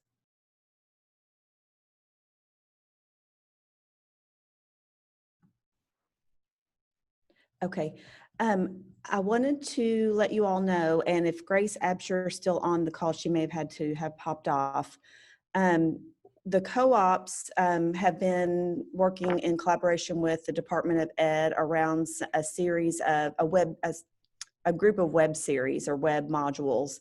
The first one, and I'm not sure what the release date on that was, but was on co-teaching, and I believe the specific focus was on station teaching. So it would just be another resource for people to go to. It's about a 30-minute module. Oh, Grace is putting on there. It'll be released on September 24th, which is 2 days from now. And so that will go out probably, I'm guessing it will go out on the distribution list to directors of special education. Although it's really for anybody. I don't know if it'll go out on other distribution lists. So if you are an instructional supervisor and your director is not on the call, maybe, or I can make sure I can just send it out. When it comes out, I'll look and see if it comes out to instructional supervisors, I won't send it out, but if it doesn't, I will also send it out to the instructional supervisors on Thursday once that's released. It's just, again, another avenue for you to explore. Great idea, Jana Beth says, how about just adding it to this agenda? That I'll do that. And then it'll be all in one place. Super idea. Thank you. Okay, I'm coming back. All right. So I think one of the important points to make about station teaching, so there's a lot of time in the preparation of this type of model, but I love, that right now there's so much available, we're overwhelmed by it, but if we kind of limited our search to some station teaching tools, especially when certain classrooms, lend themselves, or certain teachers it lends itself to happening in that classroom. But what happens is then the cognitive load starts to shift to the student. That's what we want to happen, is pushing the cognitive load back on the student, being student-centered, rather than the teacher carrying that the whole time. So the work is done for the teacher in the preparation, but then when it's done effectively and with clear procedures and processes laid out in the classroom, then the teacher gets to focus on that small group. And I've seen this happen at all school levels, including high school. And I've seen this happen in both core content and like content areas like a physics class, for example. So it is possible to happen. And I've seen it as low even in kindergarten classes. So I wanted to share a couple specific tips on structures. Oh, and I tell you, one of the things that I read about is do things like assign team names, like for your heterogeneous groupings, for example. And then you can assign the team names to that when you have like your structure built up, for example, like you could say, okay, the Zoom crew goes here, and name this and like list the team names under your rotation cycle. But these are just one example of some of the available tools that people have already created. So there are so many great templates. And if you've not checked out Slides Mania, they have a lot of great templates to use that you just literally make a copy. It is open source materials, but one of your digital literacy tips that I want to share with you is you always give credit to those people who have created some of these.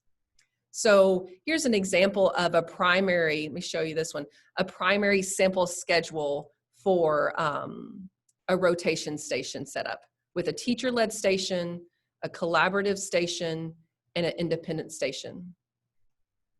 And having all of the, having short videos, for example, of what's to be done, the directions and the activities, all of that type of preparation is what helps this run smoothly.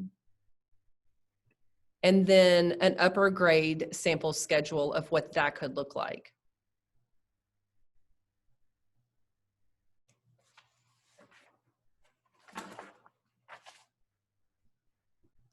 I also appreciated this particular slide that gives example of, okay, what do you mean when you say teacher-led station, Christy? So that's your opportunity to do mini lessons. That's your opportunity to potentially even do enrichment or intervention. So you could do your connections with students, both your social or your social emotional check-ins, for example. In the collaborative station, that's when we can do things like watch and discuss a video together, or complete a KWL chart on a shared document. Or like we just played that out with Padlet, for example, earlier. And the independent station could be things such as reading and annotating, or some of your other hyperdocs or self-selected research, things like that. I thought this was also a very helpful example of the templates already built. So this, in fact, she's given people tips like, hey, include a translated version of your overview right here. Be sure to delete the arrow boxes. Like, she has literally designed this so teachers can take it, make a copy, and then there's little tools for them to edit. And so when you click on these different stations, that's what will take you to what's happening at that station.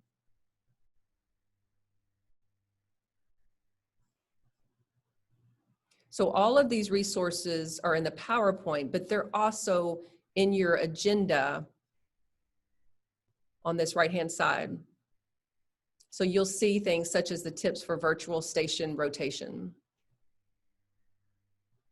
And I mentioned down here the Slides Mania templates.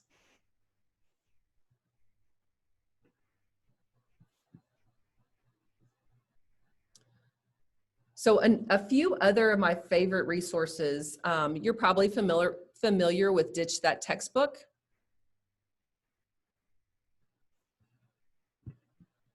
Getting crazy on our tabs, aren't we? Sorry.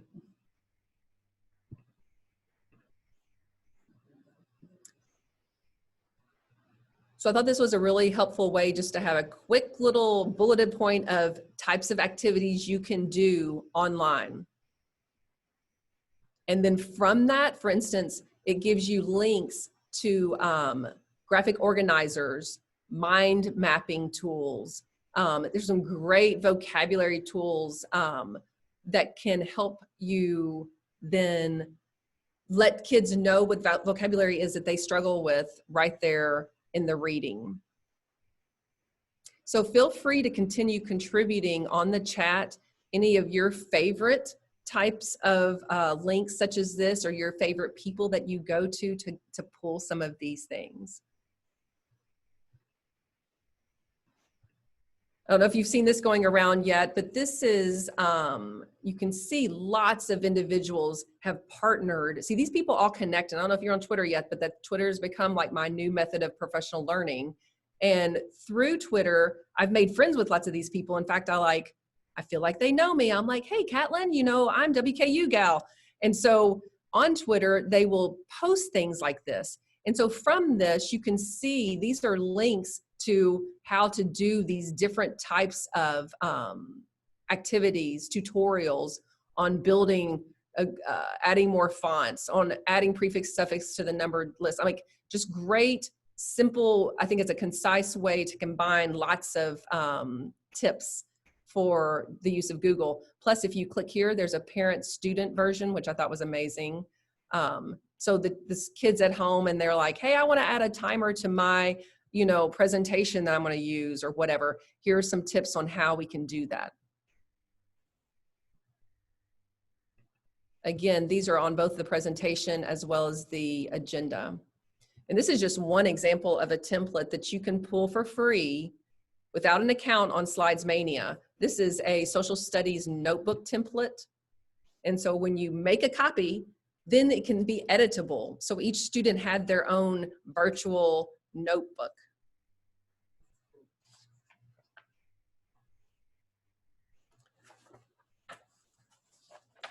So we're close to coming to a close here.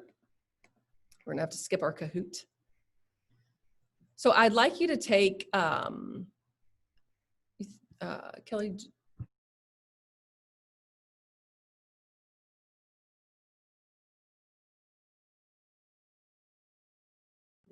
So we're gonna take, in fact, I'm gonna give you time to just process this. Take 2 minutes to review at least one link from the interventions in the virtual setting over here, these links. And then discuss a specific tool or strategy you can immediately take back and share with educators in your district. So Kelly's gonna push us all out into a breakout session. So our topic is some of the specific tools that we have found already that are helpful or that you see today that will be helpful to your teachers. You can take back and share. So, yes.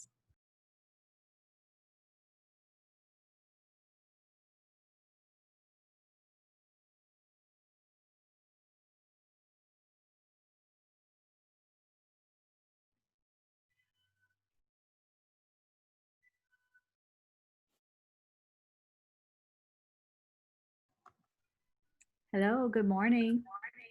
Good morning.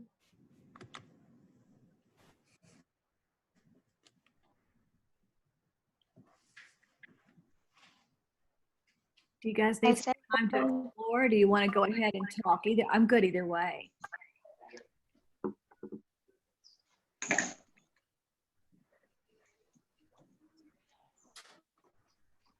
Donnie, you're muted.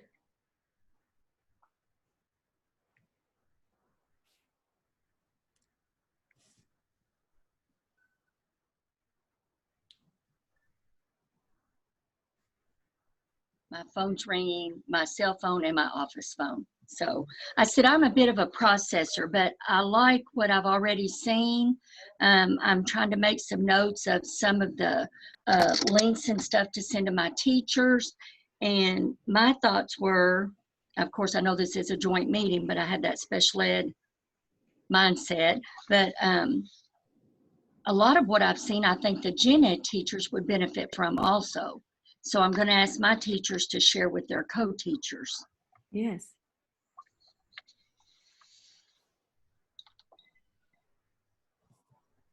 I would like to build on that. I don't see anything here that wouldn't work for gen ed teachers. I mean, I think it would work for both. It makes sense to me. I come from a gen ed background. It makes perfect sense for me. One thing I might add to station teaching, you know, I guess I'm an elementary teacher by trade, and when I was teaching, and so that feels very comfortable in how I'd set up my classroom without the virtual environment back then. But that I guess because of that experience I had managing my classroom that way, I can see how that could work so well. I do think that makes sense. I think we're going to be doing a literacy training, and we're in November, our focus is phonemic awareness and phonics. And how do you do that? And I think I'll use those stations then to help. That's immediately what I was thinking about, a quick use for me. I'm planning that November session now, so it's perfect timing for me to use some of that in that.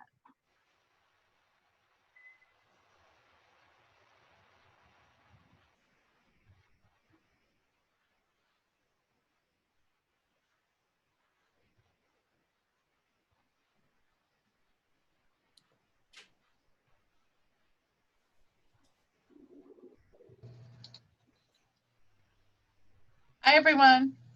Hello. Hi, Genevieve. We were just sharing some of the ideas we were going to use back and immediately. I can tell you I like the agenda for a person who organizes a lot of meetings. I like that. But I did like going over the station teaching in the virtual world and kind of rethinking that. I thought that was a real strength.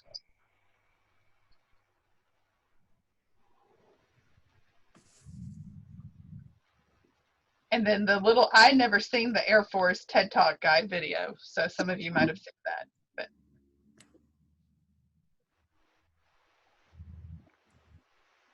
I was just saying, Jennifer. Oh, sorry, go ahead. No, I think we have less than 60 seconds. Did I see that right? Yes. yeah, Okay. it's wrapping us up. 6 seconds, yes. I think that station really will resonate with. The last couple of minutes, we're just going to talk about engaging our families. And good.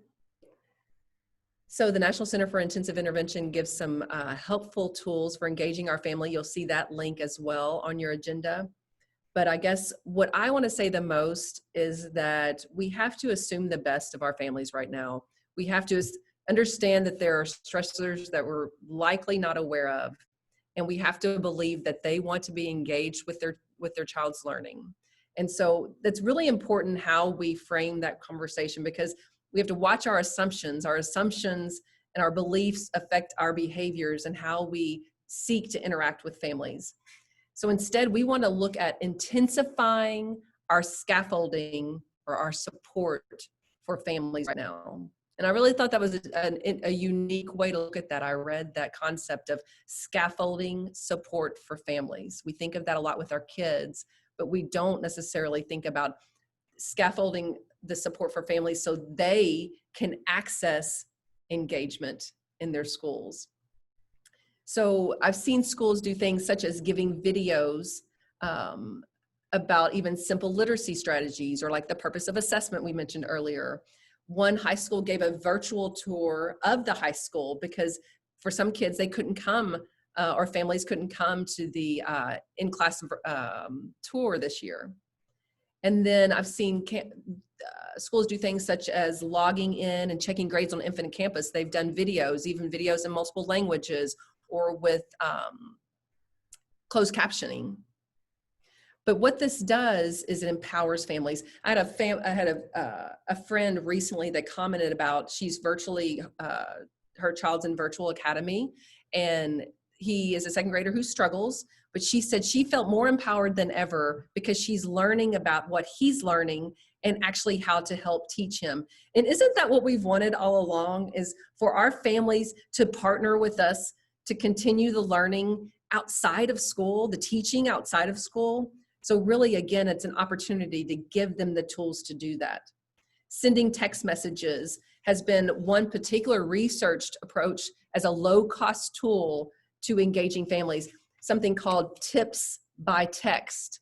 So like taking a complex task such as teaching literacy and breaking it into small steps and then giving those tips by text, like, hey, at bath time, point out the letters on the shampoo bottles, ask your child to name them and tell you the sounds that they make. Giving families tools like that. We have to assume the best, that our families want to be involved and that they're going to be there to help their kids. I'm not going to show this video, but here's a link to a really simple 3-minute video that shows a grandpa that was supported, and then he was actually doing the instruction with the student. It's adorable. So I encourage you to watch that and share that video. No, I'm going to keep this moving. So I'm going to go ahead and wrap up there because I know you guys are extremely busy people and I don't want to keep you longer than we have to. I hope that you feel like you've gained some, at least some of the research behind what we should be doing, both best practices in general, but then best practices with those students that need additional support. I hope that you seek to find the adjustable seating for our kids and these simple solutions that can help them access grade level and above work. So I'm rooting for you. I believe in you all, and I appreciate your time this morning. So thank you very much. So Kelly is going to take us back to the agenda.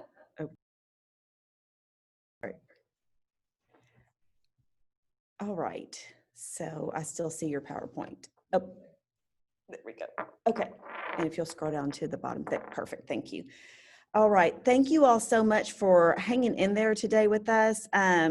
Let's all, if you have your cameras off, give Christy a little jazz hand. She did such a great job today, and we really appreciate her coming and sharing a lot of knowledge. And I also appreciate all of you sharing your learning and your knowledge, all the great things going on in your districts.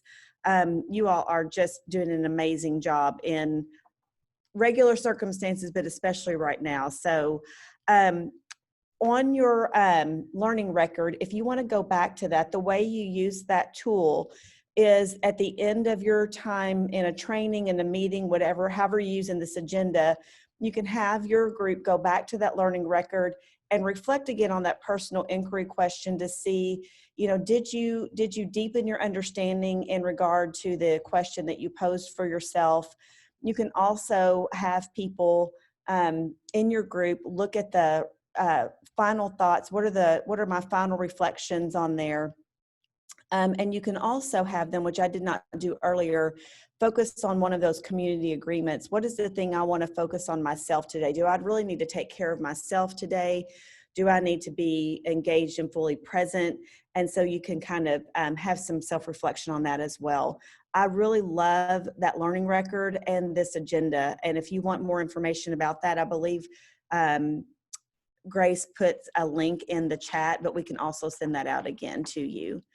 As we're wrapping up today, if you have not had a chance to complete the needs assessment that Jamie Spagnardi sent out a couple of weeks ago or a week ago or so when we sent out the announcement, please do that in the next couple of days, because that will help guide the remainder of our sessions this year, these joint meetings together. And then if you will also complete the post-assessment, we would appreciate that as well. If you have not signed in, I'm going to stick the sign-in link back in the agenda one more time here at the bottom, because that your ELA certificate is linked to that sign-in. So I'm going to go grab that. As soon as I can find it, I'll put it in there just in case anybody needs it again. And otherwise, if you have any questions, just put them in the chat or unmute yourself, and we'll be happy to answer any final questions. And I'm going to turn it back over to Christy if she has any. Oh, she says she's done. So I'll leave myself unmuted here, and I'm looking for the sign in right now.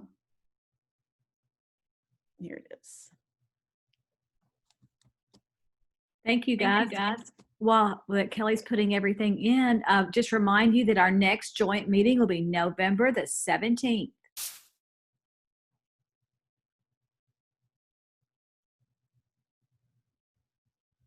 And we'll be looking at the needs assessment and setting the agenda based on your needs. Mm-hmm.